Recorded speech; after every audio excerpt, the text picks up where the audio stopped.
Orang berzina, kenapa dia berzina? Karena ada syahwat yang mendorong dia. Maka semua maksiat itu ada syahwatnya. Tetapi yang ajib, syirik itu tidak ada syahwatnya. Tetapi orang melakukan kesyirikan.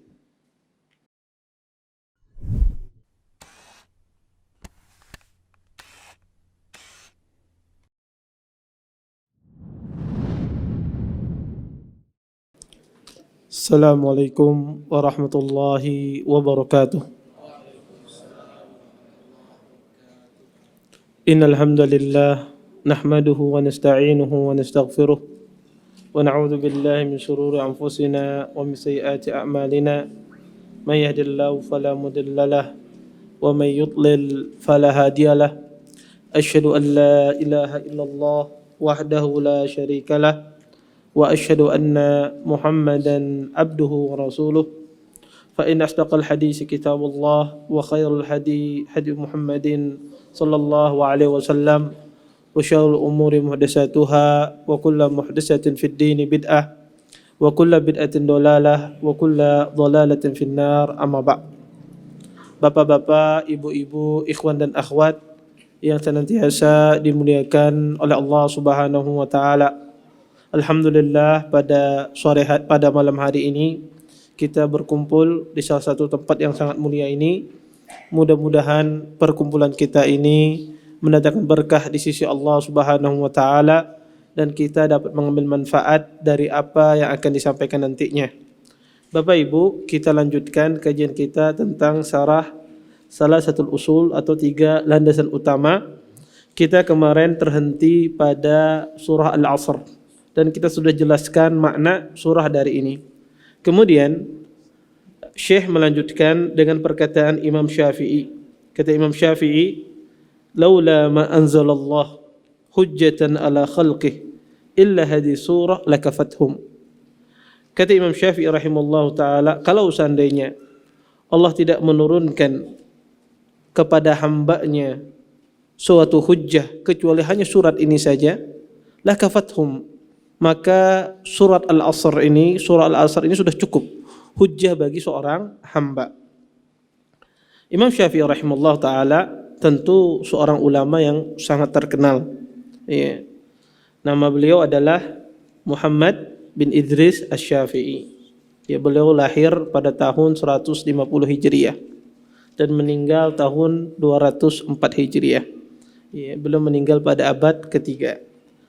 Beliau mengatakan bahwasanya kalau seandainya Allah Subhanahu wa taala tidak menurunkan surah Al-Asr kepada manusia, tidak menurunkan surah kecuali surah Al-Asr pada manusia, kecuali surah ini sudah sangat cukup sekali sebagai hujjah bagi mereka.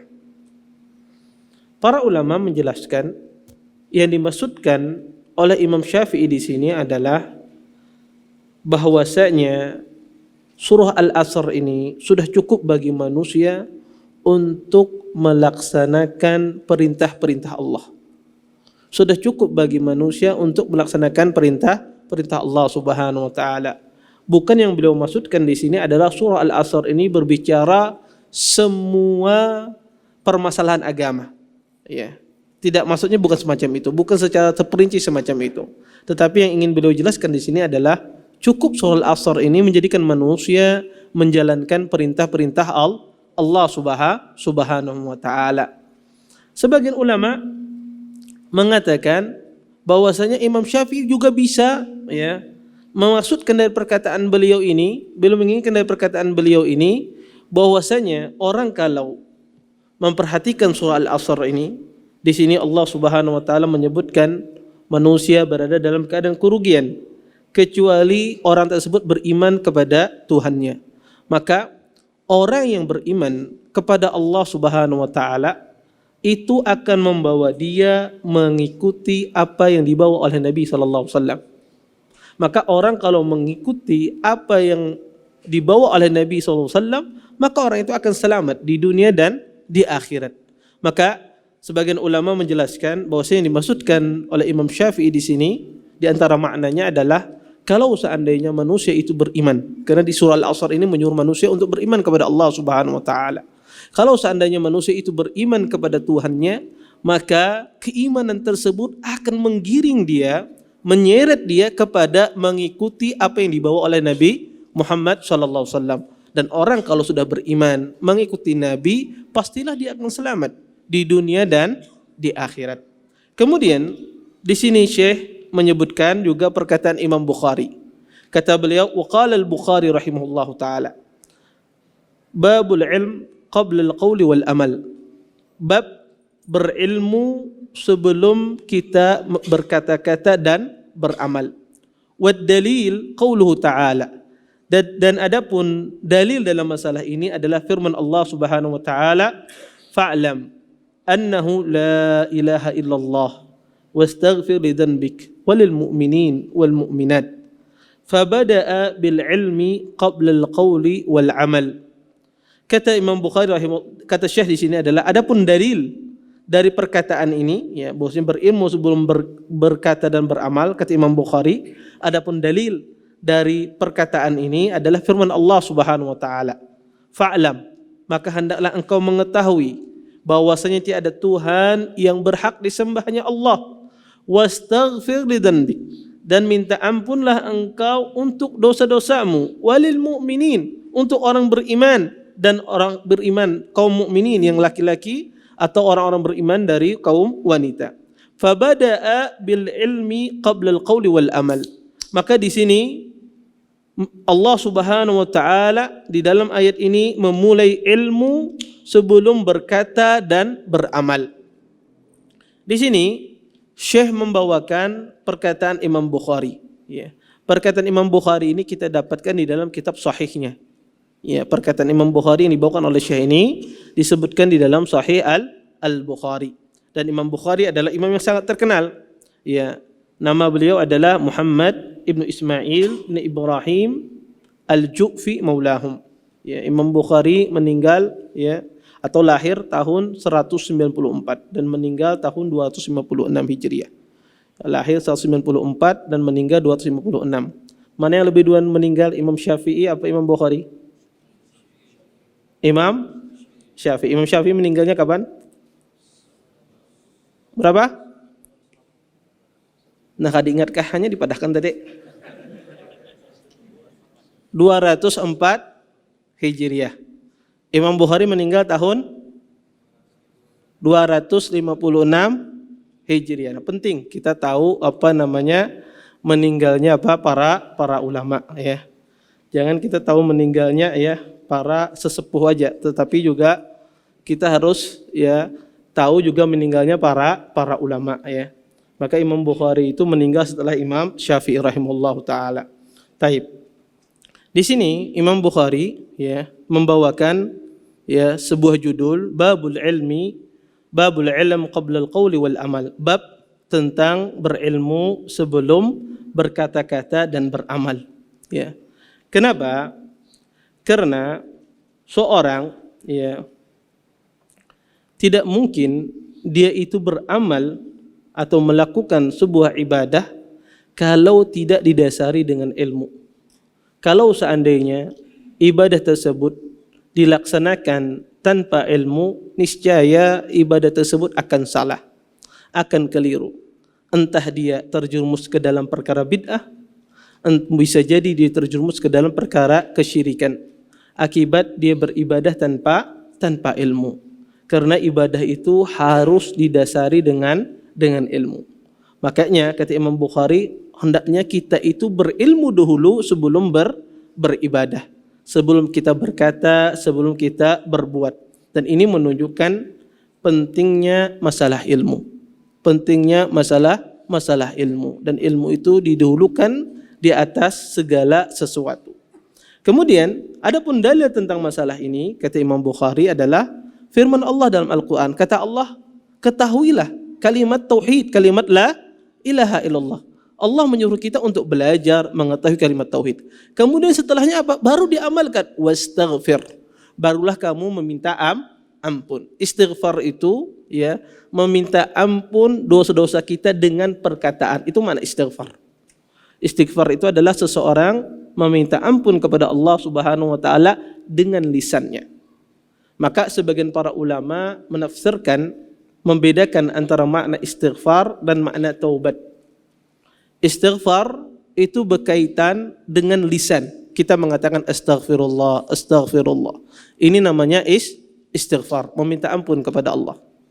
Adapun taubat, sebagian ulama menafsirkan makna taubat itu adalah berkaitan sesuatu yang ada di dalam hati seseorang dan juga berkaitan dengan anggota badannya.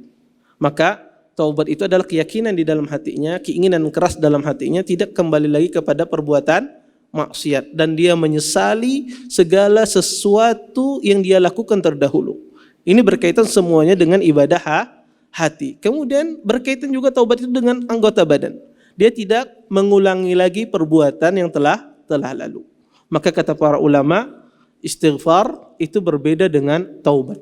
Walaupun sebagian ahlul ilm menggolongkan di antara makna istighfar juga maknanya adalah taubat. Tetapi sebagian ulama banyak membedakan antara makna istighfar dengan taubat. Istighfar itu ungkapan seseorang mengatakan astaghfirullah, astaghfirullah, sehingga kadang-kadang Allah Subhanahu wa taala mengampuni dosa seorang hamba bisa dengan ketika dia beristighfar, meminta ampun kepada Allah, dan juga bisa Allah ampuni dosa seorang hamba tersebut dengan taubatnya kepada Allah Subhanahu wa taala, dan bisa Allah ampuni dosa seorang hamba tersebut ketika dia melakukan kedua-duanya. Tentu ini yang lebih baik. Seseorang beristighfar dengan lisannya, kemudian dia bertaubat dengan hatinya dan anggota badannya, maka ini adalah yang sempurna ketika seorang tersebut kembali kepada Allah Subhanahu wa taala. Maka istighfar ini merupakan perkataan, dan perkataan itu bagian dari perbuatan, bagian dari amalan. Maka Imam Bukhari berdalil dengan ayat ini, Allah Subhanahu wa taala di permulaan ayat menyuruh kita untuk memahami, mempelajari kalimat tauhid. Kemudian baru setelah itu Allah Subhanahu wa taala memerintahkan kita untuk meminta ampun atas semua dosa-dosa kita. Maka berilmu, baru setelah itu beramal. Dan sebetulnya perkataan Imam Bukhari ini itu sebelum beliau ada yang mengucapkannya. Sebetulnya perkataan ini diucapkan pertama kali oleh Sufyan ibn Uyainah. Sufyan ibn Uyainah yang mengatakan perkataan ini semacam ini, dan diambil perkataan ini oleh Imam Bukhari rahimahullah ta'ala. Dan seperti itu para ulama saling menukil terhadap ulama sebelum mereka. Taib. Kemudian di sini menjelaskan kepada kita pentingnya tentang ilmu. Kenapa Syekh di sini membawakan perkataan Imam Bukhari ini? Karena Syekh ingin menjelaskan kepada kita bahwasanya ilmu itu membenarkan ibadah kita, akidah kita, dan hati kita. Ya. Ilmu itu membenarkan ibadah kita, dan ilmu itu membenarkan, membetulkan akidah kita yang salah. Akidah yang salah itu dibetulkan dengan ilmu. Ibadah yang salah itu dibetulkan dengan ilmu. Hati yang seorang tersebut riya, dia ketika dia beribadah kepada Allah Subhanahu wa taala, dia obati dengan apa? Dengan ilmu. Maka ilmu itu membenarkan semua perbuatan ibadah kita, akidah kita, dan amalan hati kita. Maka ilmu apa saja yang antum tuntut, maka ilmu itu akan memperbaiki diri seseorang. Ibaratnya ilmu itu menservis mesin yang sudah rusak. Ya. Mesinnya sudah rusak, hatinya penuh dengan riya, ya, suka dipuji, penuh dengan dunia. Maka cara mengobatinya sangat mudah adalah dengan ilmu, menuntut ilmu. Ya, datang ke ilmu, ya, mencari ilmu, datang ke majelis ilmu, maka akan terobati sedikit demi sedikit penyakit yang ada di dalam hatinya. Maka ilmu itu sangat dahsyat, ya. Ya. Dan hanya orang-orang tertentu saja yang diberikan taufik oleh Allah Subhanahu wa taala bersemangat, rajin dalam menuntut ilmu. Taib. Kemudian setelah Syekh selesai dari muqaddimah beliau 4 masalah, kemudian Syekh memulai muqaddimah yang baru lagi dengan 3 masalah. Karena saya bilang kitabnya Ushul Salasah ini, 3 landasan utama ini dimulai Syekh dengan 4 masalah sebagai muqaddimah. Kemudian setelah itu 3 masalah. Baru setelah itu beliau berbicara tentang agama Hanifiyah, agama Nabi Ibrahim. Baru setelah itu Syekh baru masuk dalam pembahasan usul salasah. Sekarang Syekh masuk kepada muqaddimah beliau yang kedua. Dan ini ya penting ya, kita juga memahami ya, kenapa Syekh sering menyebutkan arba'atul masail, 4 masalah. Sedangkan di sini beliau nanti akan menyebutkan 3 masalah. Kata beliau, "I'lam rahimakallah annahu yajibu ala kulli muslimin wa muslimatin ta'allumu salasi hadhil masail wal amalu bihin." Kata beliau, ketahuilah wahai orang yang dirahmati oleh Allah Subhanahu wa taala, wajib bagi setiap muslim laki-laki dan muslim wanita mengetahui 3 masalah ini dan beramal dengannya. Ya. Mungkin di antara antum bertanya, kenapa Syekh tadi di awal aja langsung 7 masalah? Ya, 4 tambah 3 7 masalah. Kenapa sidin pisah-pisah? 4 masalah kemudian 3 masalah. Maka di sini dijawab dengan 2 jawaban. Pertama, sebagian ulama mengatakan bahwasanya muqaddimah yang pertama dan muqaddimah yang kedua ini adalah masing-masing kitab tersendiri. Muqaddimah yang pertama tadi itu tulisan beliau tersendiri. Kemudian muqaddimah yang kedua ini adalah kitab tersendiri. Kemudian sebagian ahlul ilm memasukkan 2 muqaddimah ini ke dalam kitab usul salasah. Ya, dalam kitab usul as-salasah. Sehingga beliau memulai dengan i'lam rahimakumullah. Sebagian ulama mengatakan bahwasanya ini bagian dari kitab usul as-salasah. Tetapi kenapa Syekh memisah dari 2 masalah ini? Karena ingin memudahkan seseorang untuk mengingat. Orang kalau disebutkan angka itu mudah ingatnya. Ya. Dan itu cara Nabi dan itu juga cara di dalam Al-Qur'an. Bahwasanya Nabi SAW ketika ingin menjelaskan sesuatu agar orang tersebut ingat di benaknya, disebutkan berapa bilangannya. Makanya kata Nabi SAW, buniyal islamu ala khamsin. Islam itu dibangun atas 5 perkara. Sehingga orang tersebut ingat. Walaupun kada ingat nampaknya detailnya ingat 5. Ya. Karena orang kalau diingat disebutkan dengan angka dia mudah ingat. Makanya pian ya, kalau kececeran duit pasti pian ingat duit pian berapa. Ya. Walaupun kada tahu 10.000 atau 20.000, yang penting jumlahnya 100.000. Ya. Kenapa? Karena dengan angka itu seseorang mudah dengan mengingat. Ya. Makanya kalau kita mengajari anak kita, ingin mengajari anak tersebut menghafal 100 permasalahan, hafalkan 2 permasalahan. Sebutkan 2 saja dihafal, kemudian dilanjutkan lagi 2 saja, hafal di 100 masalah. Kenapa? Karena itulah usul di dalam Islam. Karena disebutkan dengan angka, orang akan ingat. Makanya Nabi banyak sekali menyebutkan perkara-perkara itu dengan bilangan angka. Kata Nabi, "Istanibu sab'al mubiqat." Jauhilah 7 perkara yang membinasakan. Apakah 7 perkara yang dosa yang membinasakan cuma 7 ini saja? Tidak. Banyak dosa yang membinasakan selain 7 dosa yang disebutkan oleh Nabi SAW. Tetapi ini ingin memudahkan seseorang itu untuk mengingat. Dan ini cara Nabi SAW. Maka Syekh di sini juga ingin memudahkan kita untuk mengingat. Ya. Maka kata beliau, hendaknya kita belajar 3 masalah dan mengamalkannya. Kemudian di sini beliau menyebutkan al-ula, dan yang pertama kata beliau, annallaha khalaqana wa razaqana wa lam yatrukna hamalan bal arsala ilaina rasulan. Kata beliau, sesungguhnya Allah Subhanahu wa taala dialah yang menciptakan kita dan dialah yang memberikan rezeki kepada kita. Dan Allah Subhanahu wa taala tidak meninggalkan kita, tidak menciptakan kita begitu saja. Bahkan bal arsala ilaina rasulan, melainkan Allah Subhanahu wa taala mengutus kepada kita rasul-rasul. Faman ata'ahu dakhala jannah. Barang siapa yang mentaati rasul ini, maka dia akan masuk surga. Wa man asahu dakhalan nar. Dan barang siapa yang bermaksiat dengan rasul ini, ingkar terhadap mereka, berpaling daripada rasul ini yang Allah utus di muka bumi ini, maka dia akan masuk neraka. Wad dalil qauluhu ta'ala. Adapun dalil dalam masalah ini adalah firman Allah Subhanahu wa taala, "Inna arsalna ilaikum rasulan syahidan alaikum kama arsalna ila fir'auna rasula."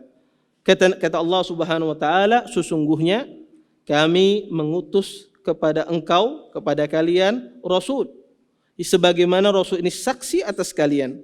Sebagaimana kami utus kepada Fir'aun seorang rasul. Tetapi fa'asa Fir'aunur rasul fa akhadnahu akhdan wabila. Tetapi Fir'aun ini apa? Bermaksiat terhadap rasul, mengingkari, berpaling dari rasul yang Allah utus kepadanya. Maka kami azab Fir'aun dengan azab yang sangat pedih. Bapak Ibu yang dimuliakan oleh Allah Subhanahu wa taala, di sini beliau memulai 3 masalah yang penting yang ingin beliau jelaskan di sini adalah dengan menjelaskan bahwasanya manusia ini diciptakan oleh Allah bukan tidak memiliki tujuan. Bahwasanya manusia diciptakan oleh Allah itu ada tujuannya. Bukan manusia diciptakan begitu saja kemudian dibiarkan, tidak.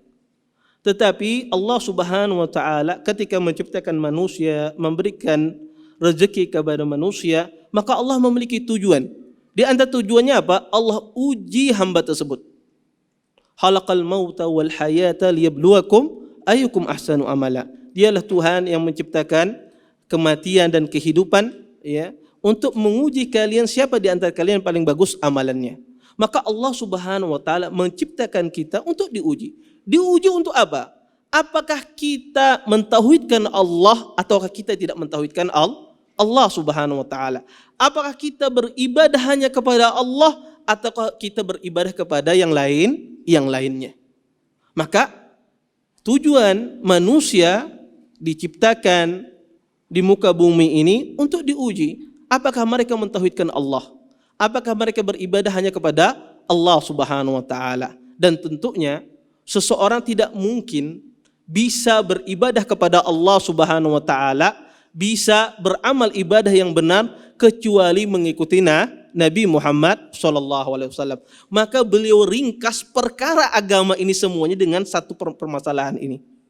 Beliau ringkas bahwasanya manusia itu diciptakan untuk beribadah kepada Allah Subhanahu wa taala dan tidak mungkin orang bisa beribadah kecuali melewati Nabi sallallahu alaihi wasallam, mengikuti Rasulullah sallallahu alaihi wasallam. Kita sampai kepada ibadah yang benar harus mengikuti Nabi Muhammad SAW. Dan ini perkara agama semua. Ya, asluddini kulli. Ya, asal din semuanya beriman kepada Allah, mentauhidkan Allah dan mengikuti Nabi Muhammad SAW. Dan beliau ringkas dengan perkataan beliau ini, dengan permasalahan yang pertama. Kemudian di sini beliau berdalil dengan firman Allah Subhanahu wa taala. Kata beliau, ya, maka ya, ketika manusia diciptakan hanya untuk beriman, ya, diuji oleh Allah agar mereka beriman kepada Allah Subhanahu wa taala, mentauhidkan Allah Subhanahu wa taala, dan yang mengingatkan manusia ini siapa? Rasul. Ya, yang mengingatkan manusia ini siapa? Rasul yang Allah utus di muka bumi. Dan kata para ulama, Rasul yang Allah utus di muka bumi ini kewajibannya cuma 3. Ya, kewajiban Rasul ketika Allah utus di muka bumi ini, apa kewajiban Rasul terhadap umatnya? Kewajibannya ada 3. Pertama, Rasul ketika Allah utus di muka bumi ini untuk memperkenalkan kepada manusia siapa Tuhan mereka. Kepada siapa mereka menyembah. Maka Rasul diutus di muka bumi tujuannya itu untuk memperkenalkan kepada manusia kepada siapa mereka menyembah. Tugas Rasul yang kedua, memperkenalkan kepada manusia terhadap perkara-perkara yang Allah cintai. Dan juga menjelaskan kepada manusia terhadap perkara-perkara yang Allah benci.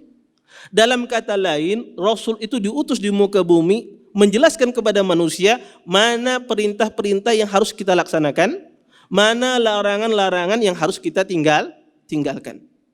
Maka tugas Rasul yang kedua adalah ketika Allah utus di muka bumi, maka para Rasul itu menjelaskan kepada umatnya, ya, perintah-perintah Allah Subhanahu wa taala. Menjelaskan kepada umatnya larangan-larangan Allah Subhanahu wa taala. Dan tugas Rasul yang ketiga ketika Allah utus di muka bumi ini adalah bahwasanya menjelaskan kepada manusia tentang balasan yang mereka dapatkan ketika mereka beriman, beribadah kepada Allah Subhanahu wa taala, dan ancaman, hukuman bagi orang yang berpaling daripada menyembah Allah Subhanahu wa taala. Maka 3 hal ini.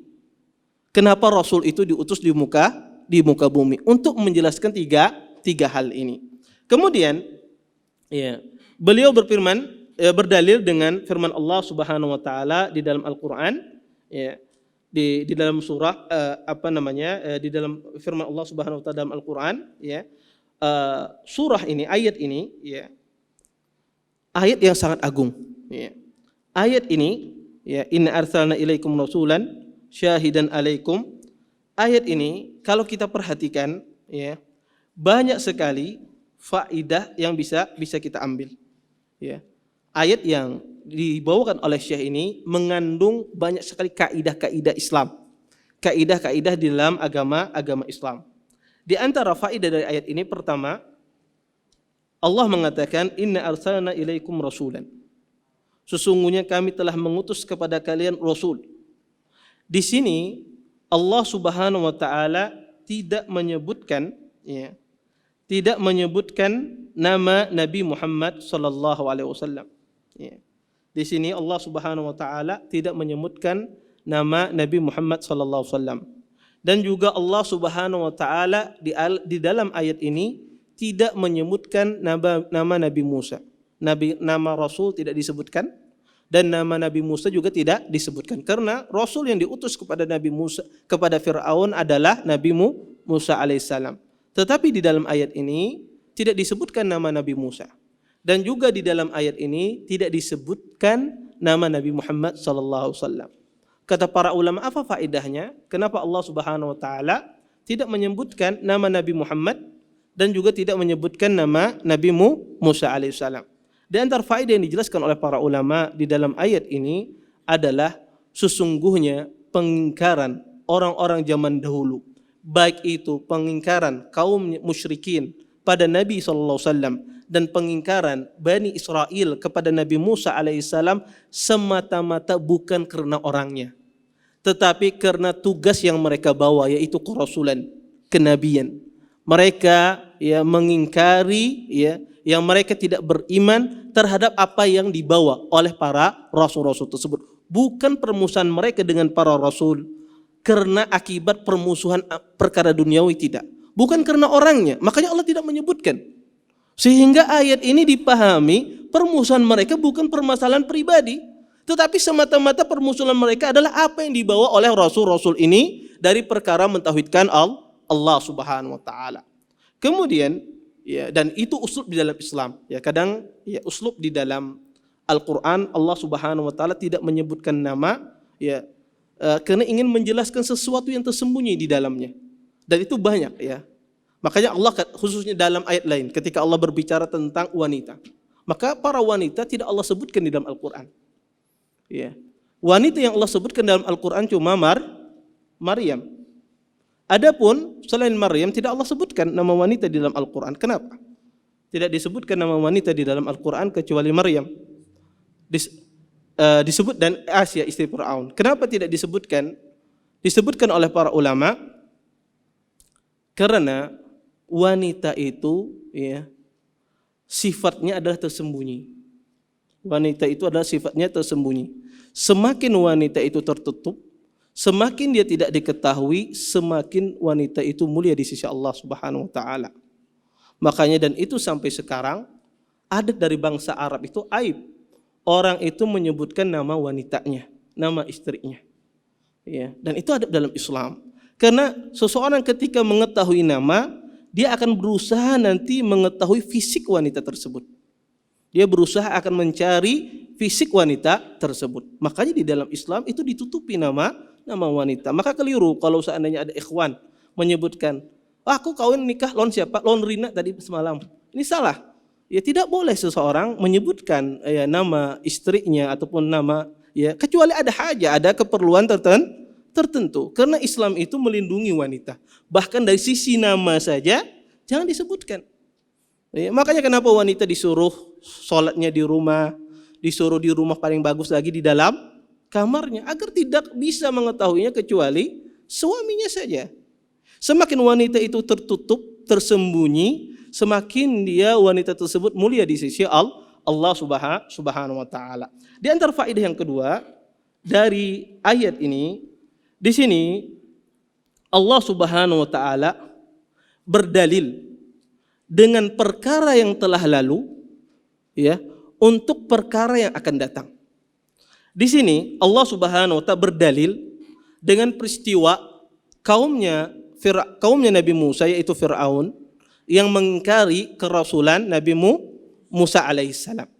Maka Allah Subhanahu wa taala berdalil tentang kerasulan Nabi Muhammad SAW dengan peristiwa Nabi Musa alaihissalam. Maksudnya gini, ketika Bani Israel mengakui bahwasanya Nabi Musa itu adalah seorang rasul, maka mereka juga harus mengetahui bahwasanya Nabi Muhammad itu juga seorang rasul.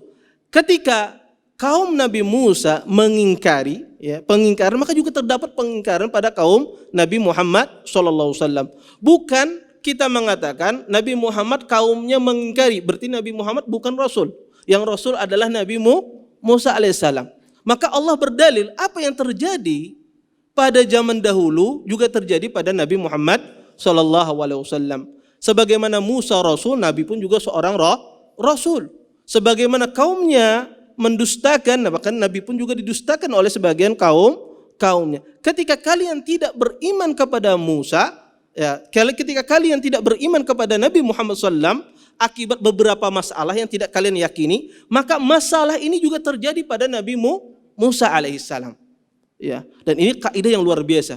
Ya, sehingga Allah kadang-kadang berdalil tentang sebuah hukum dengan berkaitan dengan orang-orang terdahulu, dan ini di antara dalil para ulama yang membolehkan qiyas, ya. Di antara mereka berdalil bahwasanya qiyas itu ada dalam Al-Qur'an, salah satu dalilnya ini. Kemudian di antara faidah juga di dalam ayat ini Allah jelaskan bahwasanya di dalam ayat ini bahwasanya Nabi itu, ya, sebagai saksi. Nabi itu sebagai saksi atas umatnya. Maka Nabi SAW saksi di hadapan Allah Subhanahu wa taala bahwasanya beliau menyampaikan dakwah ini, dan beliau bersaksi kepada Allah Subhanahu wa taala tentang umat beliau yang menerima dan yang menolak dakwah ini, ya. Maka Nabi pun akan bersaksi di hadapan Allah Subhanahu wa taala. Makanya di dalam ayat fa kaifa idza ji'na min kulli ummatin bisyahid wa ji'na bika ala haula'i syahida. Kata Allah, ya, bagaimana jika kami datangkan setiap umat syahid sebagai saksi, dan kami datangkan engkau saksi atas mereka. Kemudian faedah yang berikutnya di dalam ayat ini, ya, para ulama mengatakan bahwasanya Fir'aun, ya, di sini, ya, fa'asa Fir'aunur rasul. Kata para ulama, ya, di sini Fir'aun bermaksiat, fa'asa. Kata al-isyan, kata maksiat di dalam, ya, nas, baik itu di dalam Al-Quran, kadang-kadang bisa bermakna maksiat itu totalitas, dan bisa makna maksiat itu makna juz'i, sebahagian. Maksudnya apa? Kalau dikatakan al-isyan itu bisa bermakna maksiat totalitas itu adalah kekufuran, maknanya adalah kekufuran, atau yang disebut dengan al-isyanul mutlak, ya, kemaksiatan mutlak, total. Ya, totalitas dia bermaksiatnya, maka ini adalah kekufuran maknanya.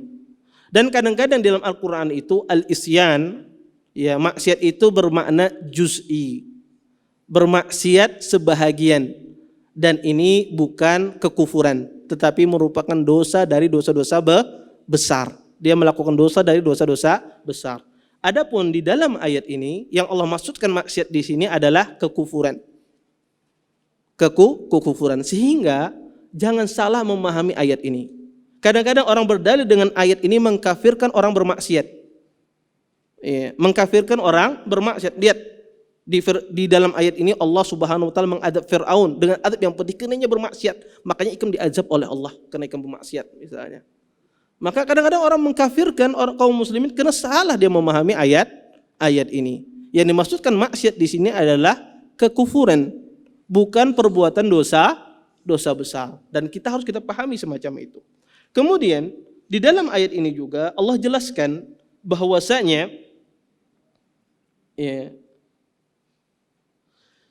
Fir'aun ya, diadab oleh Allah Subhanahu wa taala dengan adab yang pedih. Fa akhadnahu akhdhan wabila. Kata para ulama, adab yang pedih di sini, Fir'aun diadab Allah dengan 3 tingkatan adab. Yang pertama, ya, Fir'aun itu Allah adab di dunia dengan Allah tenggelamkan. Ya. Maka Allah adab dia di dunia ditenggelamkan. Kemudian di alam barzah, Allah adab mereka dengan neraka itu ditampakkan kepada mereka setiap pagi dan petang. An-naru yu'raduna 'alaiha ghuduwan wa 'ashiyya. Kata Allah Subhanahu wa taala, bahwa neraka itu ditampakkan, dipaparkan kepada Firaun ya, setiap pagi dan petang. Dan yang ketiga, azab yang ketiga yang dialami oleh Firaun adalah di akhirat. Allah azab mereka dengan asyaddal azab, ya. Bahwasanya Allah azab Firaun tersebut di hari kiamat kelak dengan siksaan yang sangat keras. Ya. Kata Allah, yauma taqumus saah adkhilu ala fir'aun asyaddal azab. Kata Allah, ketika hari kiamat maka dikatakan kepada keluarga Firaun, masuklah kalian ke dalam neraka dengan siksa yang sangat pedih. Maka 3 azab ini didapati oleh Firaun dan kaumnya. Kemudian yang kedua kata beliau, ats-tsaniyah, masalah yang kedua adalah annallaha la yarda an yushraka ma'ahu ahadun fi ibadatihi, la malakun muqarrab wala nabiyyun mursal. Wad dalil qauluhu ta'ala wa annal masajida lillah fala tad'u ma'allahi ahada. Kata beliau, yang kedua adalah masalah yang kedua yang harus kita pahami, kata beliau, sesungguhnya Allah Subhanahu wa taala tidak ridha ada sekutu baginya di dalam ibadah kepadanya. La malakun muqarrab. Tidak malaikat yang dekat, wala nabiyyun mursal, dan juga bukan seorang nabi yang diutus, maka Allah tidak ridha ada sekutu baginya, baik itu malaikat, orang yang terdekat, ya, ataukah seorang nabi yang diutus di muka bumi ini sebagai sekutu Allah. Allah tidak ridha. Siapapun Allah tidak ridha menjadi sekutu baginya, walaupun itu malaikat, walaupun itu seorang rasul. Adapun dalil dalam masalah ini adalah kata beliau, sesungguhnya wa annal masajida lillah, sesungguhnya masjid itu milik Allah. Fala tad'u ma'allahi ahada, dan janganlah kalian beribadah kepada Allah dengan sesuatu apapun juga.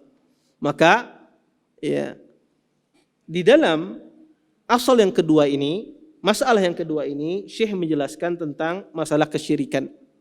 Ya. Yang dimaksudkan di sini adalah syirik besar. Ya, syirik besar. Bahwasanya Allah tidak ridha ada satu makhluknya yang merupakan tandingan bagi Allah Subhanahu wa taala di dalam beribadah kepadanya. Dan subhanallah Bapak Ibu, syirik ini dosa yang sangat ajib. Di antara keanehan syirik ini, subhanallah, setiap dosa itu, setiap maksiat yang kita lakukan itu pasti ada syahwat. Orang mencuri, kenapa dia mencuri? Karena tergerak ada syahwat, ingin mengambil uang, mengumpulkan harta. Orang berzina, kenapa dia berzina? Karena ada syahwat yang mendorong dia. Maka semua maksiat itu ada syahwatnya. Tetapi yang ajib, syirik itu tidak ada syahwatnya. Tetapi orang melakukan kesyirikan. Makanya Allah, syirik itu tidak ada syahwat, itu murni penyakit murni. Kesyirikan itu adalah penyakit murni pada hati seseorang. Bukan karena ada syahwat dia melakukan kesyirikan. Tetapi itu akibat murni penyakit di dalam pada diri seseorang. Makanya Allah katakan Allah tidak mengampuni dosa-dosa syirik. Karena tidak ada penggerak untuk melakukan kesyirikan, itu tidak ada. Berbeda dengan orang mencuri, berzina, ya, atau orang tersebut menipu, yang lain, maksiat yang lain. Itu ada penggeraknya, syahwatnya menggerakkan dia. Tetapi kesyirikan ini tidak ada syahwatnya. Orang menyembah patung apa? Nggak ada syahwatnya. Iya. Orang berdoa kepada selain Allah, ada syahwat? Tidak ada syahwatnya. Tetapi itu murni semata-mata penyakit pada diri seseorang.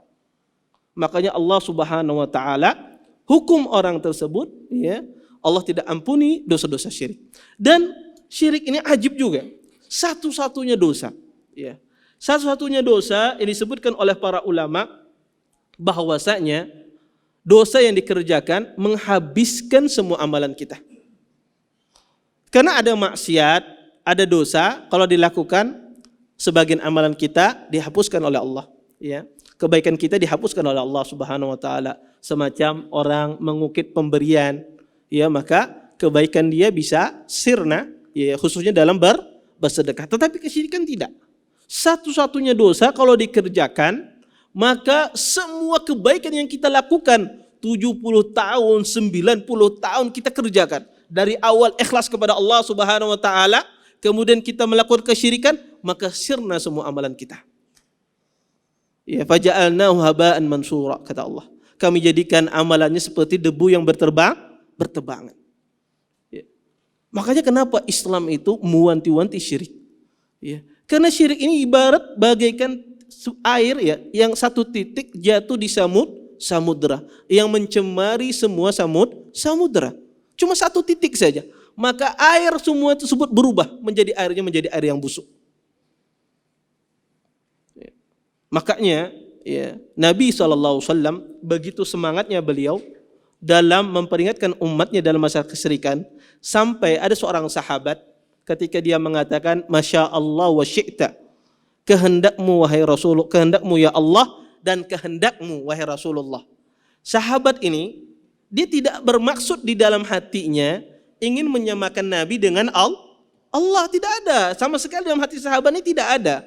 Tetapi sahabat ini keliru, beliau mengatakan Masya Allah wa syi'ta. Ya. Keliru menyebutkan waw di sini. Masya Allah wa syi'ta, kehendak Allah dan kehendakmu. Apa yang dikatakan oleh Nabi SAW? Nabi marah besar.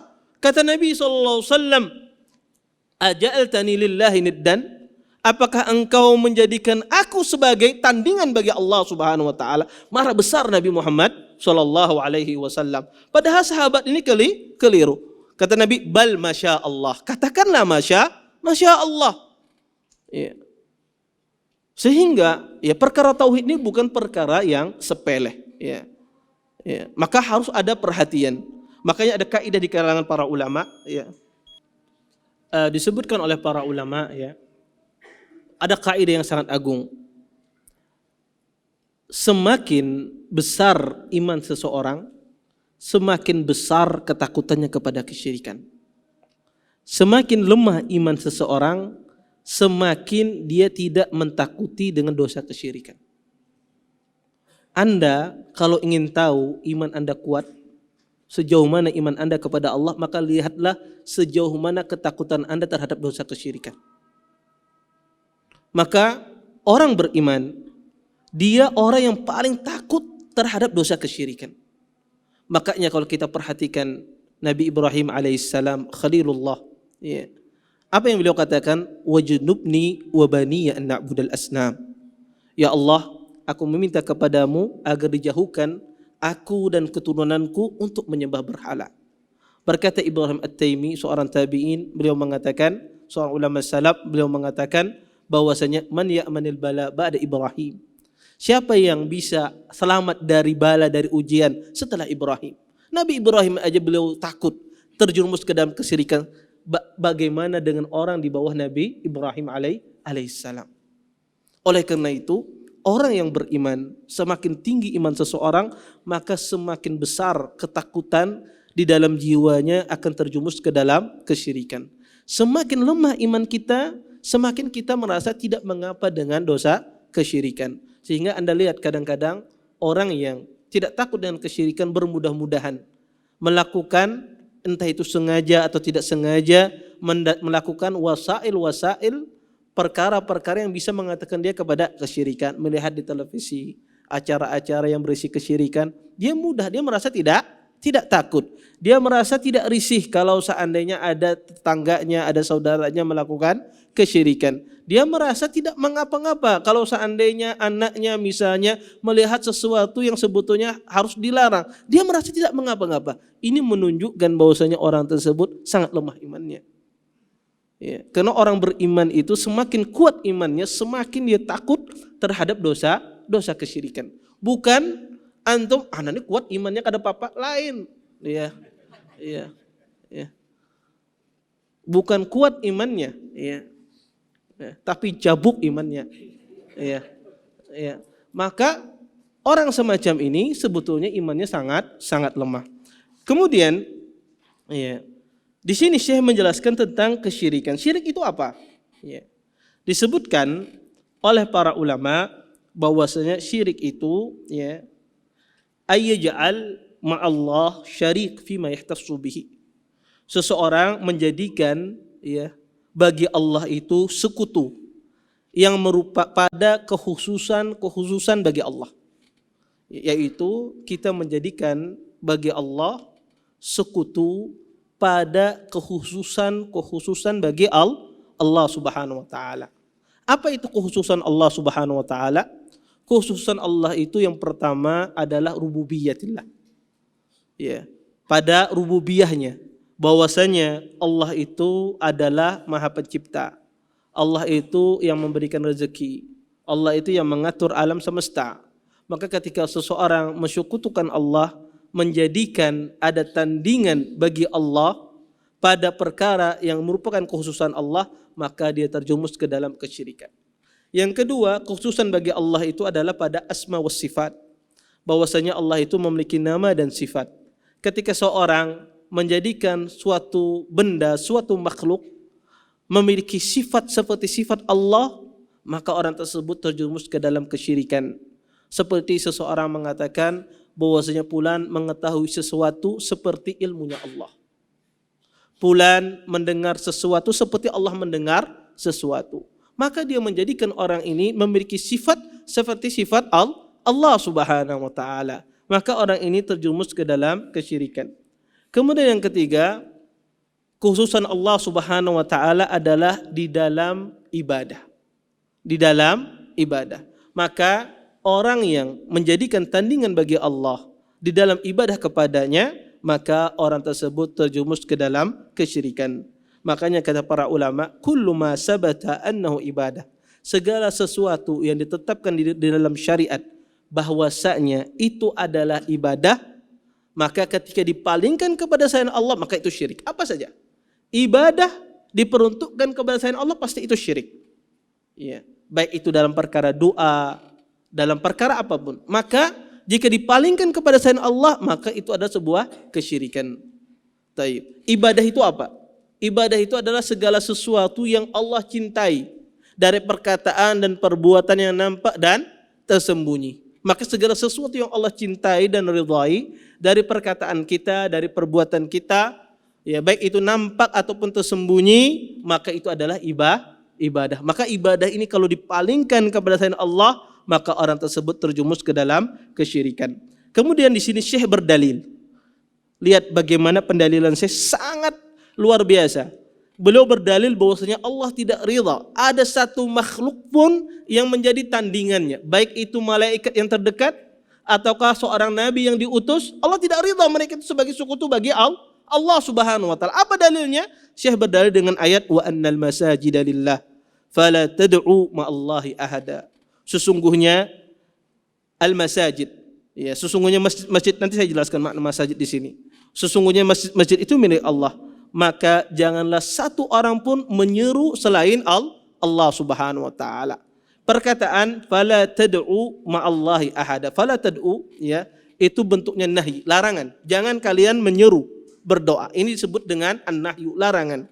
Kemudian kata ahada itu adalah nakirah. Ya, ahada bukan ma'rifah. Maka di dalam bahasa Arab kalau ada nakirah fi siyakin nahyi, kalau ada nakirah sebelumnya ada larangan, maka itu menunjukkan keumuman sesuatu. Keumuman sesuatu. Maka apa saja yang kalian suruh selain Allah, maka itu Allah Subhanahu wa taala tidak ridha. Ya. Itu dilarang oleh Allah Subhanahu wa taala. Apa saja, baik itu malaikat, baik itu seorang rasul yang Allah cintai. Maka ini pendalilan saya yang luar biasa. Kemudian di sini ayat ini menjelaskan wa annal masajid. Para ulama berbeda tafsir tentang menafsirkan makna masajid di sini. Sebagian ahlul ilm menjelaskan makna masajid di sini dengan beberapa makna. Makna yang pertama, sebagian ulama mengartikan masajid di sini adalah ya tempat khusus untuk didirikan salat. Seperti masjid kita atau tempat ibadah-ibadah yang khusus didirikan untuk sholat, maka itu dikatakan masajid. Sebagian ulama menafsirkan makna masjid di sini adalah tanah, yaitu bumi. Ya, maka sebagaimana disebutkan dalam sebuah hadis, kata Nabi SAW, waju'ilat liyal arda masjidaw wa tahura. Sesungguhnya dijadikan bagiku ini tanah ini semuanya sebagai masjid dan suci. Maka maksudnya di sini adalah dimanapun, di bumi manapun kalian berada, jangan kalian beribadah kecuali hanya kepada Allah, maknanya. Sebagian ulama mengartikan masjid di sini, ya makna masjid di sini adalah disebutkan oleh para ulama a'dha'us sujud, anggota badan yang untuk sujud. Maka anggota badan ini tidak boleh kita sujud kecuali hanya untuk Allah Subhanahu wa taala. Sebagian ulama mengartikan masjid di sini adalah maknanya sujud. Maknanya sujud. Maka seseorang tidak boleh sujud kecuali hanya kepada Allah Subhanahu wa taala. Semua makna ini sebetulnya tidak bertentangan. Semuanya sebetulnya makna yang sama. Artinya semua ibadah itu diperuntukkan hanya untuk Allah Subhanahu wa taala. Kemudian di sini dalam ayat ini fala tad'u, maka janganlah kalian menyeru berdoa. Doa ya di dalam bahasa Arab ya memiliki dua makna. Doa itu ada dua macam. Ada doa itu disebut dengan du'aul ibadah dan ada du'aul mas'alah.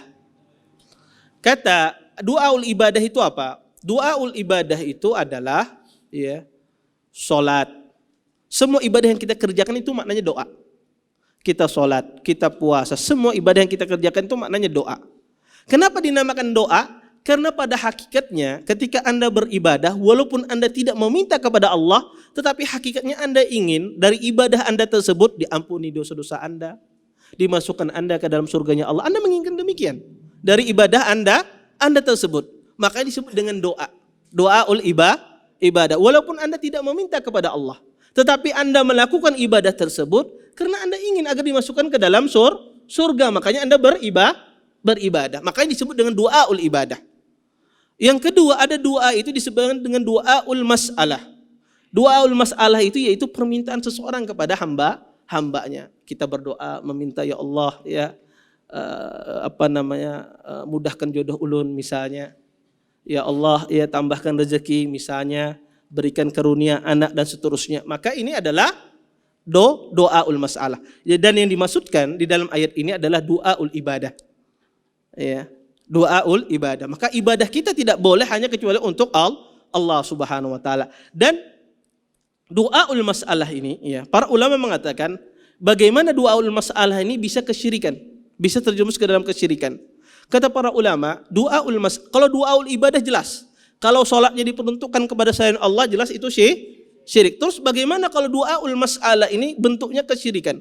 Kata para ulama, doaul masalah ini bisa dia masuk ke dalam kesyirikan dari 3 bentuk. Bentuk yang pertama, orang terjerumus dalam doa masalah ini dalam kesyirikan besar. Bentuk yang pertama adalah dia meminta kepada orang yang meninggal. Dia meminta kepada orang yang meninggal. Dia datang ke kuburan, kemudian dia datang, bah tolong ulun, hajikan ulun kan bisa duit. Ya, unda aja nggak ada duit juga aja. Ya. Maka dia datang ke kuburan misalnya meminta kepada si mayit ya untuk perkara-perkara yang meminta kepada si mayit, tolong selamatkan saya, ya, tolong bantu saya. Dia datang kepada si mayit. Maka ini adalah doa kesyirikan. Ya, makanya Allah katakan dalam Al-Qur'an, in tad'uhum la yasma'u du'aakum walau sami'u mastajabu lakum. Kata Allah, jika seandainya kalian berdoa meminta kepada mereka, mereka di kuburan tersebut tidak mendengar doa kalian. Kalau seandainya mendengar, mereka tidak bisa mengistijabah, mengabulkan doa kalian. Wa yaumal qiyamati yakfuruna bisyirkikum, dan pada hari kiamat ya orang tersebut ya mereka orang tersebut mengingkari tentang apa yang mereka sekutukan. Maka di dalam ayat ini sangat jelas bahwasanya meminta kepada si mayit, maka ini merupakan kesyirikan. Bentuk yang kedua, du'aul mas'alah itu masuk ke dalam kesyirikan. Ya, bentuknya adalah seseorang berdoa meminta kepada orang yang masih hidup tapi orangnya tidak ada. Ya. jauh dari Anda. Ya. Pian di Indonesia, kemudian pian meminta, sidin lagi umrah di Mekah misalnya. Ya, kemudian Anda meminta kepada si fulan, ya fulan, tolong bantu saya. Ya fulan, tolong bantu saya. Ya. Atau meminta kepada si fulan. Maka ini kesyirikan. Ini adalah syirik. Orang yang masih hidup tetapi tidak ada di hadapan Anda, kemudian Anda meminta kepada dia. Maka ini adalah bentuk kesyirikan. Kemudian yang ketiga kata para ulama, du'aul mas'alah itu masuk ke dalam kesyirikan ketika seseorang meminta kepada orang yang masih hidup dan dia ada pada Anda, di hadapan Anda, dia hadir di hadapan Anda. Tidak ada, bukan gaib, tapi hadir di hadapan Anda. Tetapi Anda meminta kepada dia, meminta tolong kepada dia terhadap sesuatu dia tidak mampu untuk melakukannya. Anda meminta kepada dia, memohon kepada dia terhadap sesuatu yang dia tidak mampu untuk melakukannya. Contoh misalnya, ini hari ini panas banget, tolong pampian turunkan hujan misalnya. Maka ini adalah kesyirikan. Karena ini yang mampu hanya melakukannya hanyalah Allah Subhanahu wa taala. Maka kata para ulama, du'aul mas'alah itu masuk ke dalam kesyirikan, masuk dalam 3 bentuk ini. Ya, masuk dalam tiga bentuk ini. Taib. Mungkin ini saja yang dapat ulun sampaikan, mudah-mudahan bermanfaat apa yang ulun sampaikan ini. Mungkin sebelum ulun tutup, ada pertanyaan silahkan kalau ada yang bertanya. Ada yang bertanya? Ya, silahkan.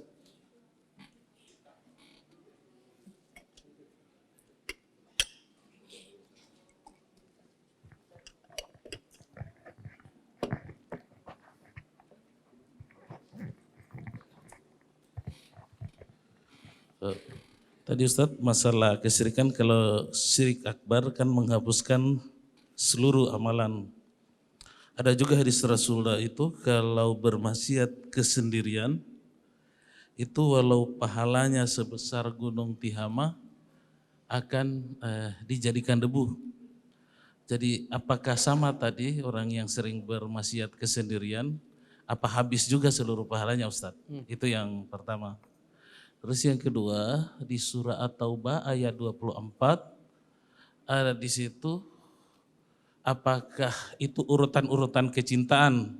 Jadi Allah, Rasul, jihad, bapak-bapak, anak-anak, istri, saudara-saudara, istri, harta perniagaan dan seterusnya. Apakah kalau dibalik ini Ustadz termasuk juga kesyirikan? Kenapa? Kalau dibalik lebih mencintai ini, kata-kata apabila engkau lebih mencintai bapak-bapak, kalau melakukan seperti ini apa kesyirikan juga Ustadz? Dia lebih mencintai bapak-bapaknya saudara daripada Allah, Rasul dan jihad. Apa kesyirikan juga Ustadz? Ya. Ya, jazakumullah khairan atas pertanyaannya. Pertama, tadi disebutkan dosa kesyirikan itu menghapuskan semua amal kebaikan. Terus bagaimana dengan disebutkan orang yang bermaksiat kesendirian dalam kondisi sendiri? Tidak ada yang mengetahuinya, dan juga disebutkan di sana dijadikan amalannya sebagai bagaikan debu berterbangan. Para ulama menjelaskan, pertama hadis ini dari sisi sanad pertama diperselisihkan oleh para ulama. Dari sisi sanad hadis Sauban itu diperselisihkan. Yang kedua, hadis itu kalau seandainya disahihkan oleh sebagian ahlul ilm, yang dimaksudkan adalah bukan semua amalan, tetapi amalan-amalan tertentu. Ya, bukan semua amal kebajikan yang dia kerjakan. Ya, maka satu-satunya dosa yang menghapuskan semua amal kebajikan yang kita kerjakan cuma syirik. Adapun dosa-dosa lain itu cuma menghapuskan sebagian amal yang dia kerjakan, amal-amalan tertentu yang dia kerjakan. Ya, sehingga yang dimasukkan dalam hadis Sauban itu tidak semua amalan kebaikan yang dia kerjakan. Kemudian yang kedua, persoalan yang kedua, ini insya Allah ada penjelasannya pada yang ketiga nanti. Yang ketiga masalah al-wala wal bara. Kalau kita teruskan kini kelawasan. Tetapi secara singkat ya seseorang menjadikan Allah dan Rasulnya itu lebih dicintai daripada selainnya. Maksudnya apa? Seseorang tidak boleh dia ketika dia mencintai sesuatu, mencintai anaknya, akibat dia mencintai anaknya, mencintai ayahnya, kemudian dia bermaksiat kepada Allah dan Rasulnya. Ini yang dilarang. Bukan mencintai anak dan ayah itu terlarang, tidak. Iya, silahkan seseorang itu mencintai anak dan istrinya, silahkan, tidak ada masalah. Tetapi jangan sampai kecintaan kita terhadap anak kita membuat kita bermaksiat kepada Allah Subhanahu wa taala, membuat kita tidak taat kepada Allah. Misalnya dia cinta sama istrinya, kemudian istrinya negur sama suaminya, "Pian bahaya berjenggot berigat kayak merigat benar orangnya." Cukur jenggotnya misalnya. Akibat dia cintanya sama istrinya, ingin membahagiakan istrinya, kemudian dia cukur jenggotnya. Maka cinta ini keliru, ya. Dia mendahulukan, ya, cinta semacam ini cinta yang keliru. Maka ini yang dilarang. Dan cinta itu, ya, mahabbah itu ada yang membawa kepada kekufuran, ada yang membawa kepada kemaksiatan. Dan insya Allah nanti kita jelaskan secara terperinci insya Allah pada pertemuan berikutnya, ya. Pada hakikatnya seseorang itu mencintai Allah dan Rasulnya. Maka tidak dilarang seseorang itu mencintai orang lain selama cinta tersebut tidak menjadikan dia bermaksiat kepada Allah dan Rasulnya. Wallahu taala alam. Ada yang lain? Ya.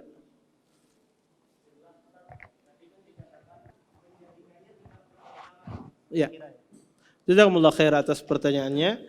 Itu, ya, orang meminta misalnya kepada orang untuk memenuhi hajatnya, ya, seperti dia meminta, ya, melakukan, ya, fulan tolong bantu aku dan seterusnya. Ini tidak ada syahwat sebetulnya. Tidak ada syahwat melatar belakangi dia untuk melakukan demikian. Itu semata-mata penyakit. Ya, itu semata-mata penyakit, itu bukan syahwat. Orang mengatakan tolong bantu saya. Itu bukan semata-mata ada syahwat karena orang itu, enggak, tapi itu semata-mata penyakit. Kenapa membuktikan itu penyakit? Kenapa dia tidak meminta kepada Nabi Muhammad SAW? Ya. Kenapa dia tidak meminta kepada yang lebih agung, kepada malaikat Jibril? Ya. Kalau seandainya, tapi kenapa dia meminta yang lebih rendah? Itu menunjukkan penyakitnya kesyirikan. Maka orang kesyirikan itu dia selalu bertentangan dengan akalnya. Kenapa dia jadikan si fulan itu lebih hebat daripada si fulan? Padahal dia tahu si fulan ini, Nabi Muhammad itu lebih hebat daripada yang dia minta. Kenapa dia tidak minta kepada Nabi? Kenapa dia tidak meminta kepada Jibril? Kalau seandainya dia meminta, karena itu semata-mata penyakit, bukan didasari karena kecintaan dia, karena syahwat, tetapi itu semata-mata penyakit pada diri seseorang. Makanya kata para ulama, syirik itu sebetulnya penyakit. Tidak ada syahwat yang mendorong orang itu berbuat syirik, tetapi itu semata-mata penyakit yang ada pada diri seseorang. Makanya Allah Subhanahu wa taala hukum orang tersebut, dosanya tidak diampuni oleh Allah Subhanahu wa taala karena pada asalnya dia itu mentauhidkan Allah. Iya.